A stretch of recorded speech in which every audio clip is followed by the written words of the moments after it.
Welcome to Business Innovators Radio, featuring industry influencers and trendsetters sharing proven strategies to help you build a better life right now.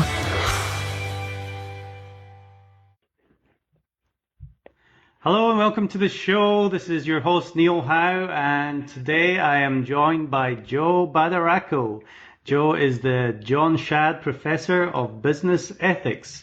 He is the business ethics teacher at Harvard Business School. He has taught courses on business ethics, strategy, and management in the school's MBA and executive programs. Badaracco is a graduate of St. Louis University, Oxford University, where he has a Rhodes Scholar, and the Harvard Business School, where he earned an MBA and DBA. In recent years, Professor Badaracco served as chair of the MBA Program and as Housemaster of Currier House in Harvard College. He has also been chairman of the Harvard University Advisory Committee on Shareholder Responsibility and has served on the boards of 2 public companies. Badaracco has taught in executive programs in the United States, Japan, and many other countries, and has spoken to a wide variety of organizations on issues of leadership, values, and ethics. Welcome to the show, Joe. Thanks very much, Neil. Well, you have definitely an established and distinguished career in the areas of ethics and leadership. Tell me a little bit more about yourself and how you got started in this career that you're in now. Well, I think I got started largely because growing up, I sort of always thought I'd like to be a teacher. And when I got an MBA, when I worked for a couple of years for what was then Price Waterhouse, and then got my MBA, I became fascinated with business. I think I like to think about and study complicated problems. And senior people in business organizations have really complicated and important problems, and something just kind of locked in. And I decided this is what I want to do, and it's what I've been doing for about 30 years now. Well, we'll certainly get to some of the problems, but you have written extensively on some of the issues within the business leadership and ethics, most notably your New York Times bestseller, Leading Quietly, but you have another book that is about to come out right now. Would you like to tell me what that is and what it's all about? Sure. The book is called Managing in the Gray. I think it's officially out next week. It's a relatively short book, and what it does is provide a framework for thinking through what I call gray area problems. And it's written for managers who face these problems. Sometimes they're small ones, sometimes they're big ones. Occasionally they're even sort of bet your career type issues. The key thing about these problems is that they're gray. You don't have all the facts you need. You're not really sure how to frame the problem. You talk with people you work with and trust. They often will disagree with you about what you ought to do. But you have to do something. You've got to make a decision, communicate it, be persuasive, and move people forward. And everybody, I'm sure, who's listening has faced lots of problems like this. What the book does is a little unusual in that instead of interviewing famous CEOs or military leaders, I, in effect, interviewed a lot of important thinkers over the centuries who have thought hard about how do you make really hard, complicated decisions. And I distilled what I learned or believed I learned from them in the framework. It's a 5-question framework for approaching these gray area problems. So that's, in essence, what the book is about. The subtitle is The 5 Timeless Questions for Resolving Your Toughest Problems at Work. Do you care to share what those questions are, what they should be asking themselves? Sure, I'd be glad to do that. Let me preface what I say about the 5 questions with what's, I think, the most important idea in the book, and I put it in just one sentence. The sentence is that if you're facing a gray area problem, you should work your way through it as a manager and then resolve it as a human being.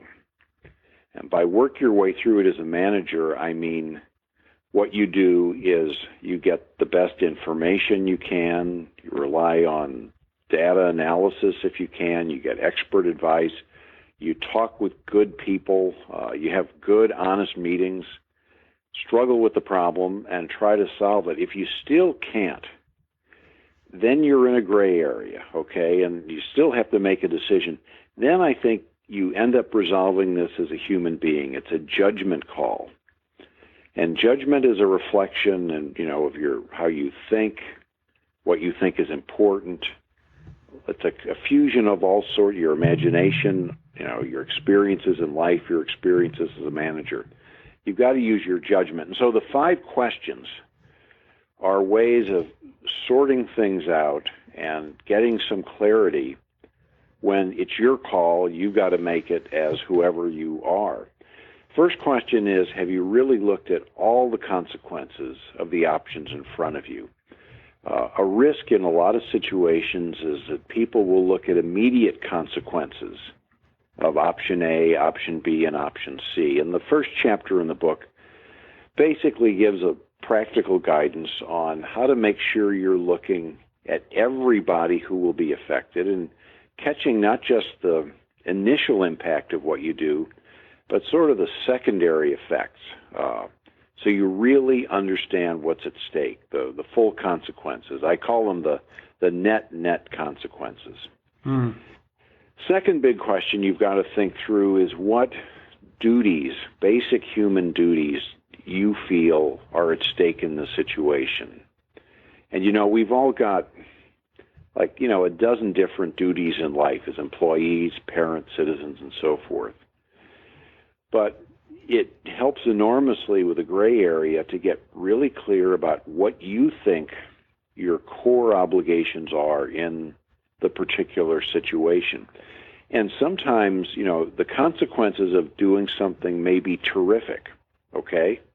But they involve lying to somebody. And that's something that most people, most of the time, think they don't want to do. And so already you've made a little progress. You've thought about options, and then maybe you've excluded some of them because they just aren't consistent with what you view as your basic duties. Third question has a odd origin. It's really Niccolo Machiavelli's question. The way I phrase it is, what will work in the world as it is? And of course, everybody thinks Machiavelli is this great schemer, and you can certainly read a lot to that effect in The Prince and other things he's written. But he also emphasized that if you have real responsibility in life, you've got to make decisions and they're going to impact other people. Whatever you just choose has to work, and it's got to work in a world that's got a lot of uncertainty and surprises.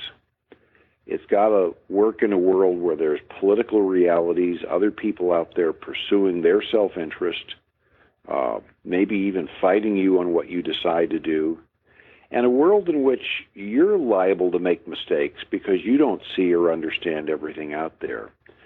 So you've got to be very, very realistic and say, look, it's an unpredictable, often unforgiving and tough world. Do I have a plan that's going to work in those circumstances?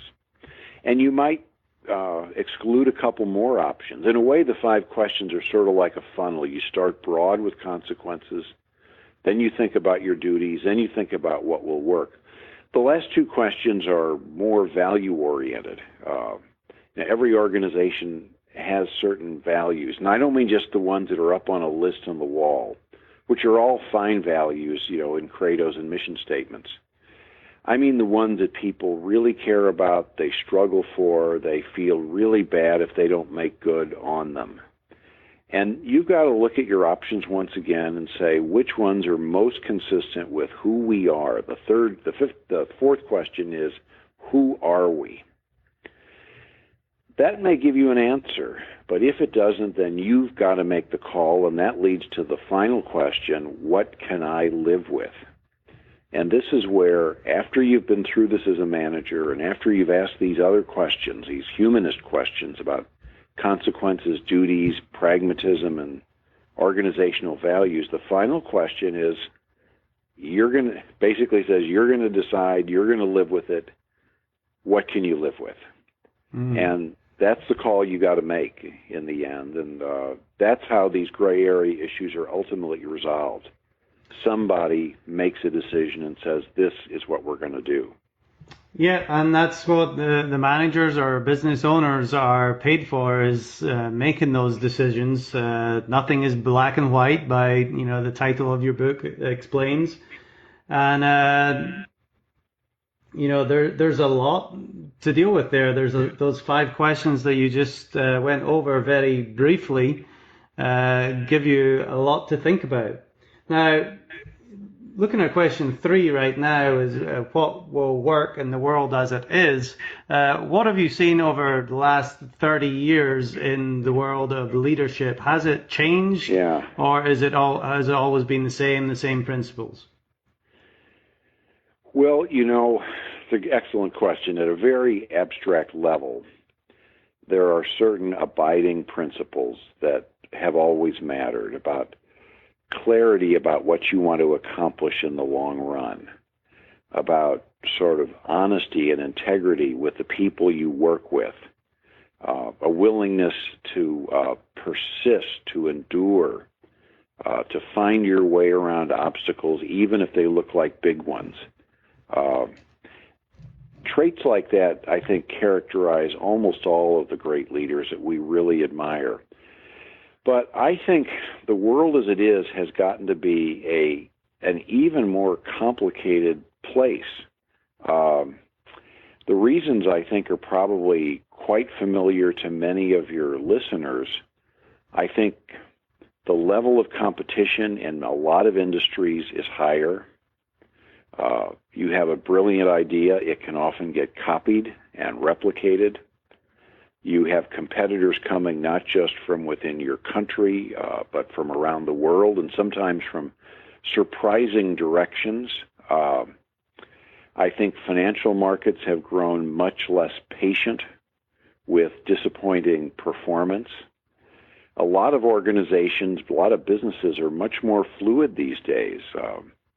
Instead of lifetime employment or long-term employment, which you find if you go back to the 50s or 60s in a lot of countries, top people sort of always have their resumes out. They're always looking a little bit, and they can move on. Money, as we all know, is available on all sorts of complex terms 24/7, and it can move in an instant in and out of industries and in and out of companies. So I think it's a much tougher world to work in now than it was than it was in the post-war era in a lot of industries and in a lot of companies. I think capitalism has always been unruly and tough, but we had a relatively nice period after the Second World War. Steady growth, stable firms, often, competition among the 3 or 4 big companies in your industry or whatever. That world is really disappearing. So I think I wrote a book a couple of years ago called The Good Struggle, and I think if you're not struggling today, you may not know what's really going on. Well, yeah, we definitely did have it great for a while, but now it seems like everything is at such a faster pace, and there's bubbles bursting all over the place, and there's so much stress in the American economy right now. So how does all that come to deal with ethics? Are people's ethics being strained by the pressure that they're under? Yes, I think on the whole, that's the case.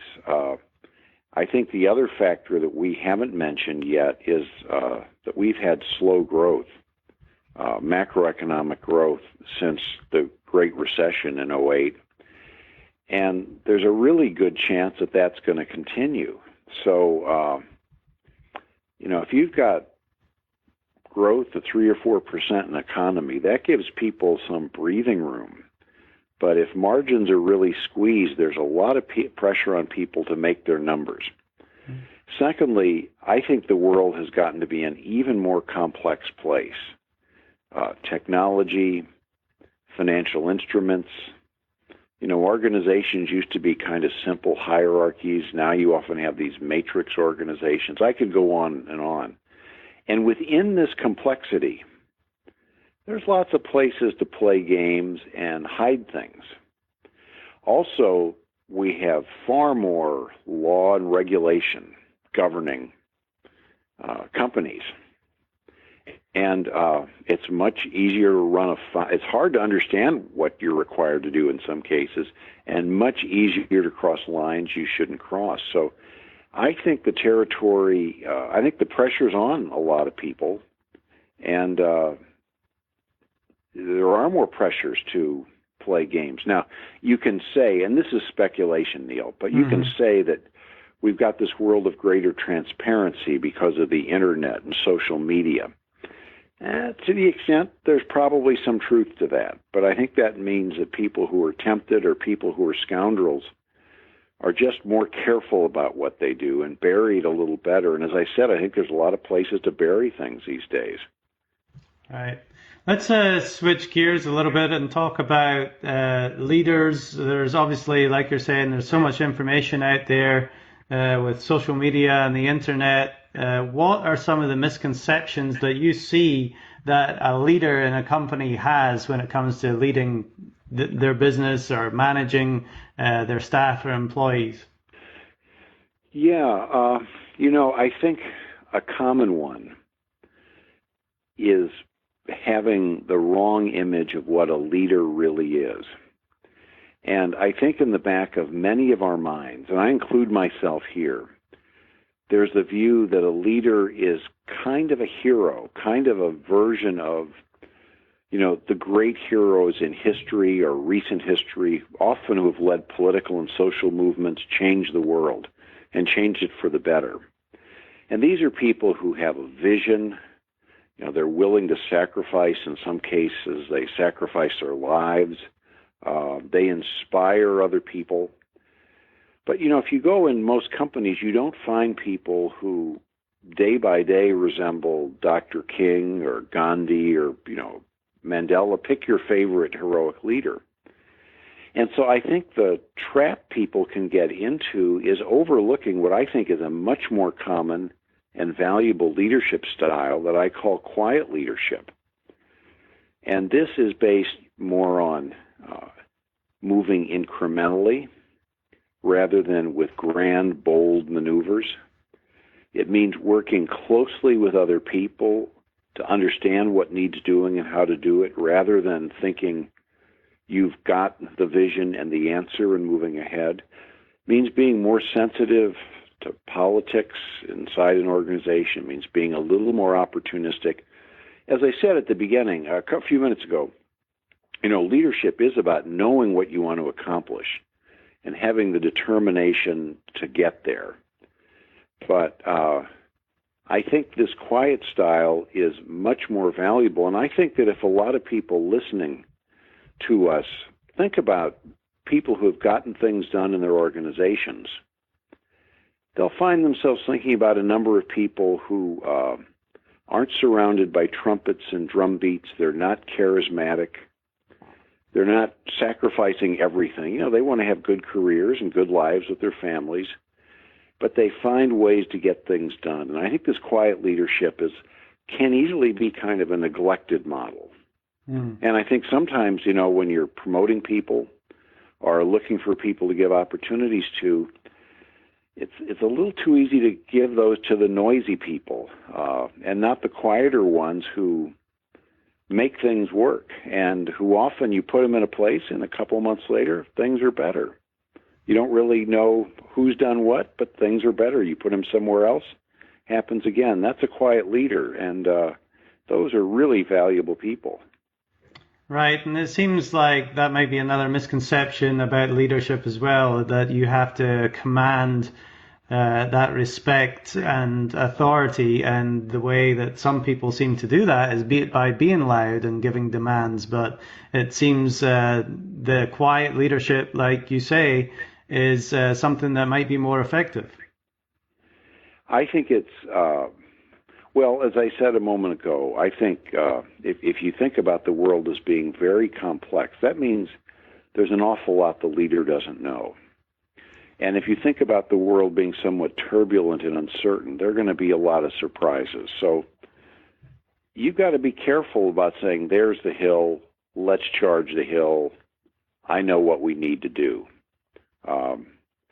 I think that's often a very risky approach. I think, in fact, it's even based on a misreading of the great heroic leaders of history. We know them for famous speeches or single acts of heroism and sacrifice. But somebody, I hope, will write a book. I don't think I'm going to be the one to do it, but a serious historian that sort of shows all the work that heroic leaders did behind the scenes, very patiently, with political astuteness, inside the organizations and movements they created. And we know them, for their famous moments. President John Kennedy was known because he was a hero after his ship, the PT-109, was sunk in the Pacific. And he was asked how he became a hero one time. He said, I didn't have any choice. They sunk my boat. That's how we know him. But he got to be president and was effective as he was with a lot of patient, incremental, behind-the-scenes activity. So I think thoughtful leadership is what really moves the world. Mm-hmm. It's not as exciting. It's harder to romanticize. You can't do biopics on TV. But it really matters. And what are some of the fears that people in leadership positions have? Well, I think a big one today is that they're just not keeping up with everything they need to be on top of, that they might be held accountable, that could go wrong. This is because the pace of things and the complexity of things, and a lot of organizations, have gotten flatter, so people have even more responsibility. So I think that's one fear. I think another one is a fear that while they're trying to keep up and being very responsible with what they need to do at work, they may not be doing things that they need to do for their families, for the rest of their lives. I don't know if you know the circus performers who, would put like 7 poles up on a stage, and then you go to the first pole and you spin a plate, and then you go to the second one and spin another plate.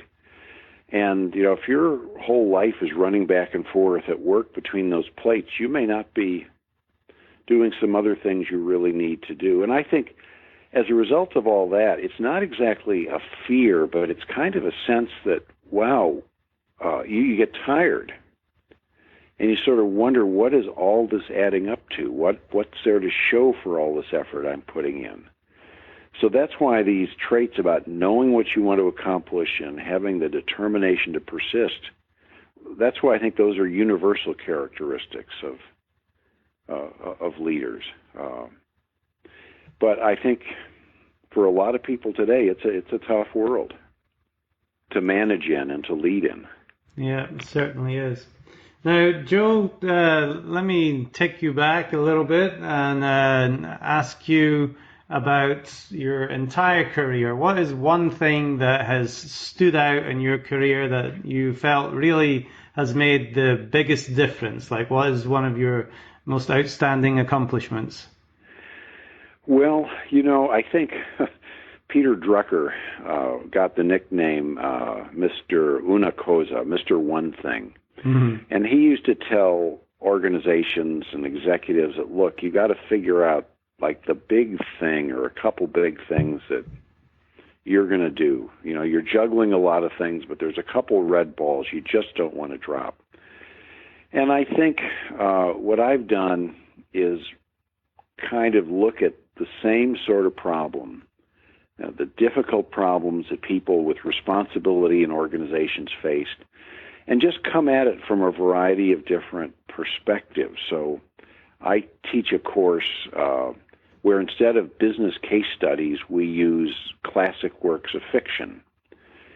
And there you get a different perspective on people making really hard decisions, because great fiction sort of gives you a view from the inside, what the protagonist in the novel, the decision maker, is thinking and feeling. And so I think I've just sort of triangulated on a set of problems that I think are important, that I'm interested in, and that nobody has sort of the universal tool for handling. Well, Joe, we've talked about quite a lot here today, and very deep issues with leadership and ethics. If there's one thing that we haven't really covered yet that you would like to include here, what would that be? Well, at the risk of being repetitive, I think the mantra that's in the book that's just about to be published, the one sentence I isolated earlier, that if you're doing your job well and you're in a position of responsibility, you're going to have a lot of gray areas. So, the stuff that you can delegate to other people to do with a technique, you delegate those things for the most part. But when you face a gray area issue, this mantra of really working through it as a manager and then trying to resolve it in a way that's satisfactory for you as a human being, I think that's, for me, kind of a central theme in so much of what I've thought about and advocated over the years. Unfortunately, it took me about 30 years to put it in a single sentence, but at least I got there. And if there's one thing that you learned early on in your career in business and in teaching that you still hold dear and teach today, what is that one thing that stands out that you could leave our audience with? Well, I think that the world is typically a more complicated place than we think it is at first, and that the people who succeed in it are pretty sophisticated. They often have a skill at explaining themselves very simply and clearly, but they're capable of doing that only because they've found ways to digest a lot of that complexity. And they get good at doing that. Some of it's a talent, and some of it's just working hard on a lot of really challenging problems. And you just sort of get better at grappling with complexity, and the reward you get in a good organization is you get more complexity to deal with. You get bigger problems. But you need real sophistication of all kinds to deal with it. But then after that, you sort of have to find what's been called the simplicity on the other side of complexity.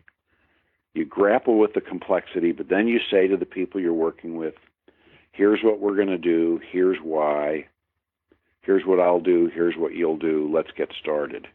And this finding simplicity on the other side of complexity, I guess, is the big thing I'd emphasize. Well, Joe Badaracco, we've been speaking with Joe. He is the John Shad Professor of Business Ethics at the Harvard Business School. Thank you very much for taking the time out to talk to me today. I know your book, Managing in the Gray, the 5 Timeless Questions for Resolving Your Toughest Problems at Work, is coming out very soon, if not available on Amazon right now. If people want to go pick up that book, they can do that. But what is another way to get in contact with you if they'd like to contact you? Well, my email address is pretty easy to find if you go to the Harvard Business School website. So that's the best approach. All right, great. Well, Joe, I appreciate you spending the time with me today. Thank you, Neil. And giving us all that information. Good. I hope some of it was useful. Definitely. Well, to our audience, thank you very much for listening. If you like what you hear, hit that like button and share, and we'll see you next time on the show. Thanks for listening to Business Innovators Radio. To hear all episodes featuring leading industry influencers and trendsetters, visit us online at businessinnovatorsradio.com today.